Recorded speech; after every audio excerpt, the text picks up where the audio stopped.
독서를 하면 인생이 변화된다고 합니다. 하지만 누군가는 이렇게 말합니다. 자기계발서를 그렇게 많이 읽었는데도 삶이 변화되지 않았습니다. 여기서 그가 놓친 건 무엇일까요? 어째서 삶이 달라지지 않았을까요? 바로 진짜 독서가 아닌 가짜 독서를 해오고 있었기 때문입니다. 그렇다면 진짜 독서는 어떻게 하는 것일까요? 오늘은 진짜 독서를 위한 5가지 방법에 대해 소개하려고 합니다. 첫째, 독서와 나를 연결시켜야 합니다. 앞서 말한 사람의 독서 목표는 삶의 변화였고 그 방법은 자기계발서를 많이 읽기였습니다. 하지만 많이 읽건 적게 읽건 그건 별로 중요하지 않습니다.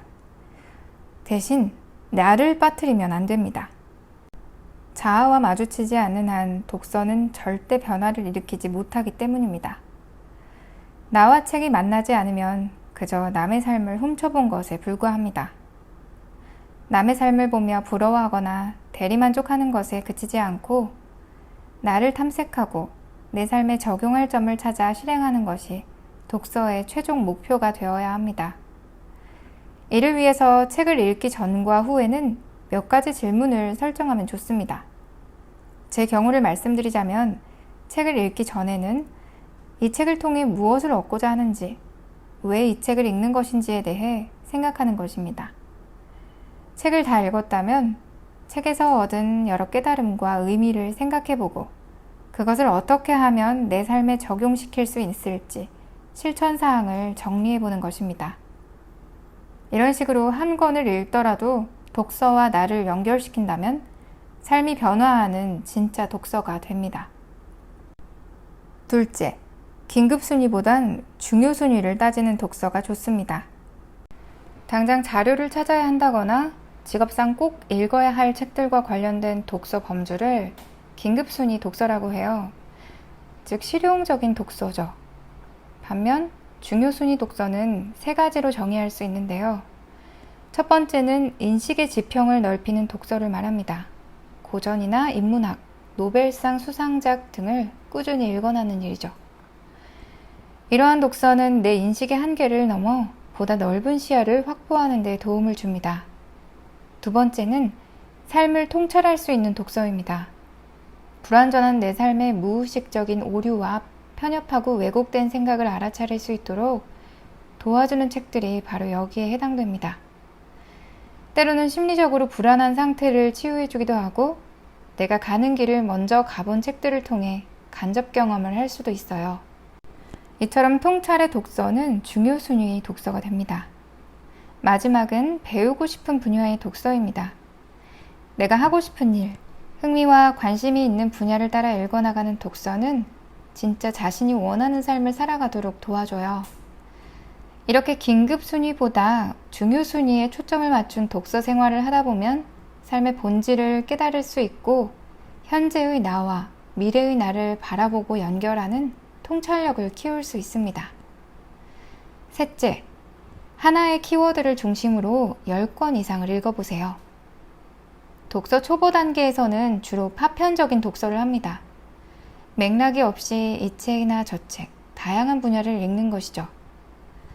한 권의 책을 읽다 보면 반드시 지적 호기심이 생길 만한 다른 책을 만나게 됩니다.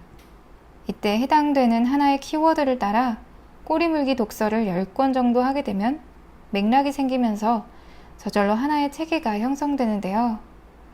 저 역시도 키워드와 작가별 꼬리물기를 즐겨하고 있어요.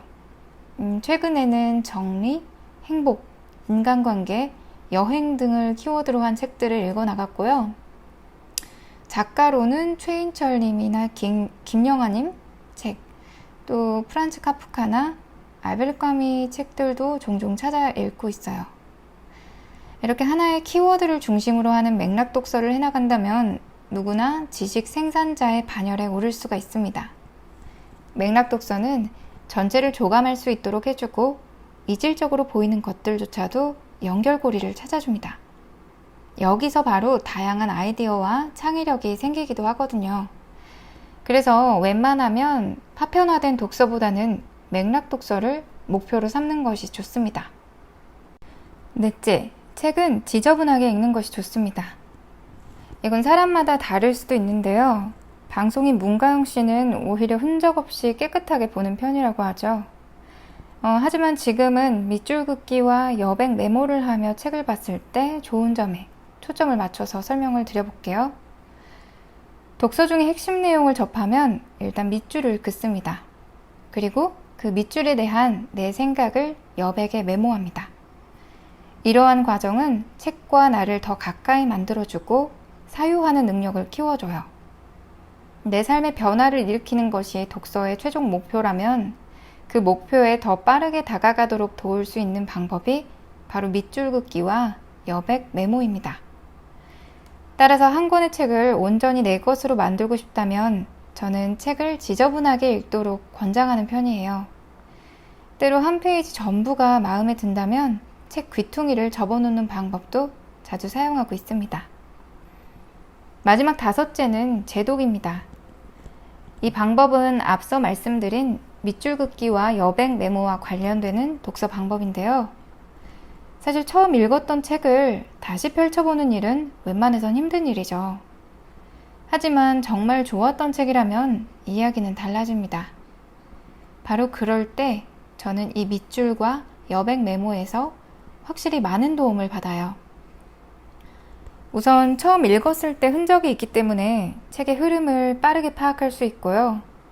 그러면서 그 당시의 생각과 다른 지금의 제 생각을 떠올리기도 하고 그때 발견하지 못했던 더욱 깊이 있는 사유의 세계를 체험하기도 합니다.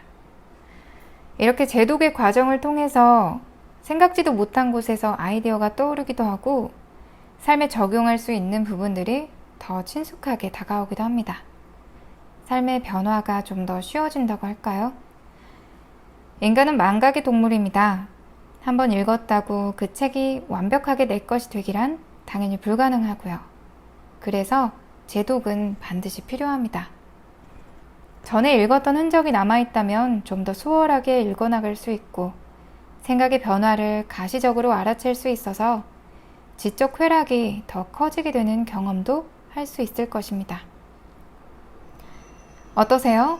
저는 이 방법들을 사용하다 보니까 한 권의 책을 읽더라도 전보다 더 깊이 있는 독서를 할 수 있게 됐어요.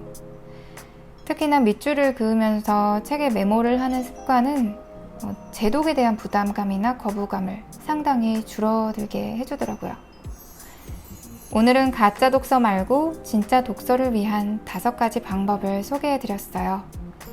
다음 영상에서는 독서 습관을 들이는 방법에 대해 함께 이야기를 나눠보려고 합니다.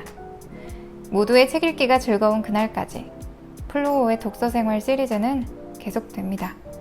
많이 사랑해주세요. 감사합니다.